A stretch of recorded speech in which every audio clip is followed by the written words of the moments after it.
Managed Mentoring Program for Getting Started in Beekeeping. This is the calendar of summer. Thank you for watching. I am Kevin England. In this lesson, we will cover mite population dynamics from late spring into early summer and illuminate how the mites can do lasting damage to your colony if you do not manage them properly. We will reinforce the all-important winter bee concept and how to achieve clean winter bees by getting your timing right. This session will conclude with some commentary about correcting problems while the forage season still persists and you have the best opportunity to make course corrections.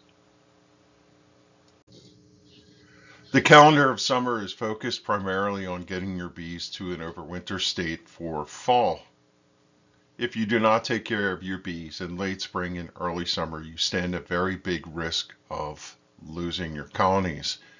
Managing the mite dynamics, especially in early June and July, will make the case for that in this lesson. Varroa mites are at their most dangerous at any time when they are permitted to develop enough numbers to inflict damage on the colony population. As beekeepers starting out, you would not be in a position to see high Varroa mite numbers until now. New colonies eventually build mite populations in numbers that will compromise a colony if left unchecked. Reinforcing what was learned in the Varroa mite series, if you do not keep the ratio of Varroa mites to bees in check, especially given summer population dynamics, colony survival becomes a real risk. Summer management is where you win the race. With new colonies, they start out with low mite populations just by the nature of their makeup. But once they get to full size, they, like any other colony, can rear mites in quantities to damaging levels. And this lesson focuses on the understanding of dynamics of mite population, especially as it relates to overwintering. Let's review the calendar of summer and then link how it all connects to winter bees. Our focus lies with spring into summer and the all-important transition from a typical spring nectar flow to the potential summer dearth and a slowdown of honeybee production by the colony as a whole. Considering our spring management milestones by now, we should be at minimum on our way to 2 boxes on the hive. One caveat to that is, for those of you who received nucleus colonies in the past few weeks, you probably still have some work to do. Depending on how you started, however, those of you who started on packages and those who especially had their nukes early, your boxes are either fully drawn or well on their way. By the 4th of July, they should be absolutely full, and it's likely that you could get some honey supers on top with the expectation that your bees may dry out the wax on the frames and even make a bit of honey depending on where you are. Late spring management introduces the obligation to monitor for mites. Somewhere to mid to late June, you need to monitor and ensure that the population of mites within your colony is in check, and you should have a treatment plan in place should it be necessary to put it into play. The summer months bring a slowdown in forage availability, especially in the mid-Atlantic region. One heads up we wanted to say out loud is to get you prepared. You should consider that the bees will become more defensive in these times, and take the right measures every time you go out to the apiary to protect yourself a little better in anticipation of the bees being a little more guarded of what they have. Thus far, you probably have not had to deal with the bees being overly ambitious in defending their colonies. They tend to be a little more focused on the build-out, but once they have a fully staffed colony of bees, they take their defenses of what they have a little more seriously, and they will be more vigorous at patrolling the areas around the hive. As to summer management, we'll get a little further into that in the next couple lessons, but one thing you should anticipate is a lot of these areas around here have what is referred to as a dearth. A dearth is an absence of resources for the bees. If you do experience a summer dearth in your area, in some years the flow goes all the way through to fall, and other years it becomes very challenging for the bees to find anything. You're going to want to monitor accordingly And make sure that you feed your bees if you find that the areas inside the colony where they've been storing nectar start to dry up and their resources become scarce. For those of you who have mentor visits in your horizon, some of the clubs that are participating in the program that send mentors out, you will likely be contacted soon about timeframes for setting up visits for mentors to come out and see how your program is going. The beginning of summer marks one of the most important tasks for you as a beekeeper for colony survival. Reiterating what was said in the recent Varroa mite talks, mites are gaining in population. Varroa mites do favor the drones, but in time, as is the natural progression of things, drone populations decrease as the queen stops producing drones when spring comes to a close. Any Varroa mites that are within the drone population start to gravitate to the worker population, and more so into the developing worker bees being produced by the colony. This is a terrible dynamic that cannot be allowed to happen if we're going to make clean winter bees. So let's explain and explore this concept a little further. Previewed as the perfect storm in the Varroa mite monitoring lessons, it is important for us to consider that we are on the cusp of beginning the build out of bees that will be in our hives come wintertime. If the bees of late spring and summer are sick, our colonies will be at a high risk for perishing in harsh winter conditions. We have an opportunity of about 4 or 5 cycles of bees, given it takes 21 days on average for a worker to emerge, to focus our attention on raising a healthy colony now that we are at this critical juncture. Sick and compromised worker bees cannot possibly serve the colony well when it comes to making quality bees for overwintering. This is an important footnote about winter bees. A moment ago I said they switch over in order to overwinter in the colony for months at a time.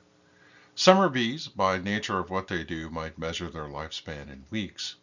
Winter bees have to survive harsh conditions, and in order to do so, they physically change their body makeup. Bees manufactured for winter, if I could use that as a concept, are physically different. We will cover more on this as we get into fall and go into depth about overwinter dynamics.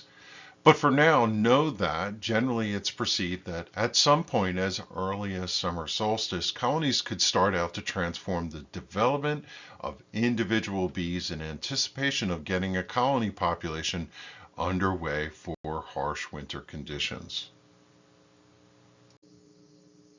Working the equation backwards, we know that winter sometimes comes early, and since we can't forecast where it's going to be, we have to err on the caution of conservative.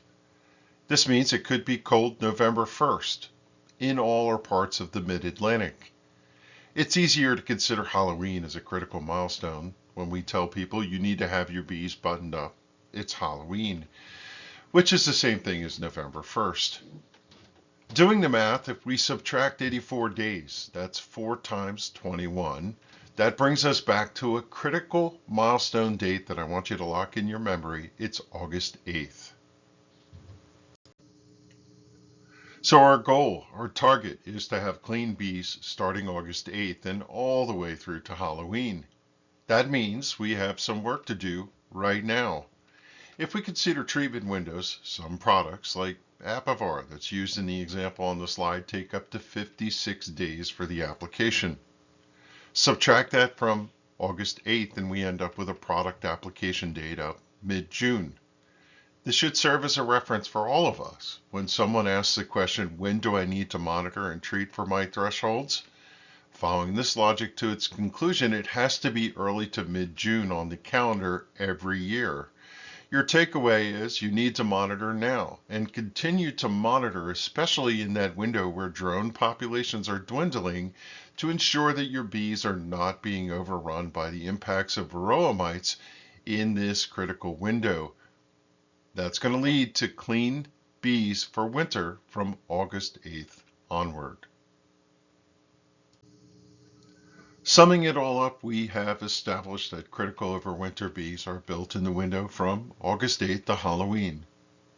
If we are going to have a meaningful impact on colony survival, we must be hypervigilant to protect the critical overwinter bee population. Beekeepers who see colonies perish often have not learned or pay heed to this all-important concept, and well, most beekeepers simply monitor and treat far too late in the season. I could speculate that some factors get in the way.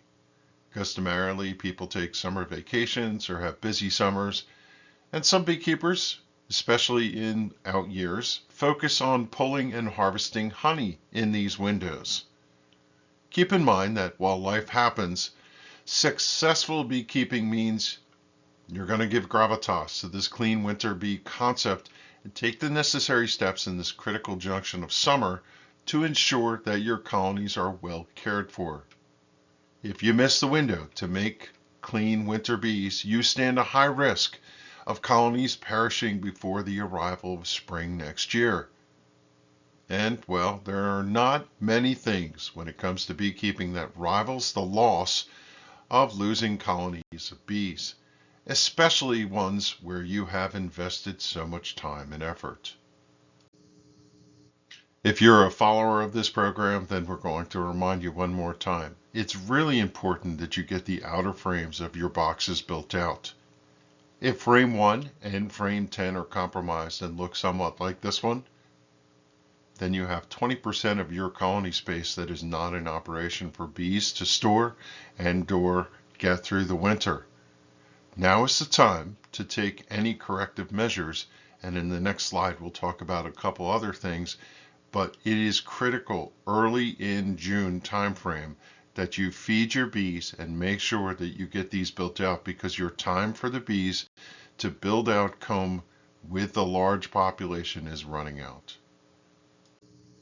An upcoming lesson will focus a little bit on how to feed during summer dearth, if you have that, or just over summer time periods to maintain your bees going into fall, and then switch over to feed for fall in particular.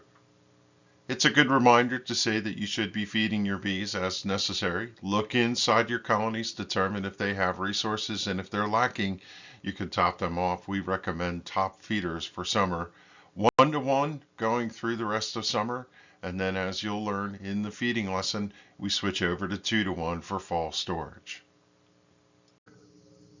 As you're getting started, we've advocated that you start monitoring in June. We will remind you that you should be monitoring all the way through to Halloween. Maintaining a clean colony is really important, as we've been talking about all through this lesson. Colonies develop at different times. Say, for example, the drone population die-off. Some colonies maintain drones even into August timeframe, and that means the switch over from Varroa mites out of the drone brood colony to worker colony could happen as late as August in your colonies. Each colony is like a child, they're all different. Remain hypervigilant all the way through to Halloween, making sure that you monitor and treat as necessary and have a treatment plan based on weather and conditions. Again, you could use the Honeybee Health Coalition Varroa Management Decision Tool to guide you in treatment time periods depending on what you have going on from now through to fall. One thing to think about is looking at your brood. Normal developing brood should taper off, but the queen is probably still going to lay through different periods of the seasons. You're looking for eggs and then larvae floating in a pool of royal jelly, and the larva should be pearly white and look the way it has been. Study your larva now that it's healthy and make sure that it maintains that way.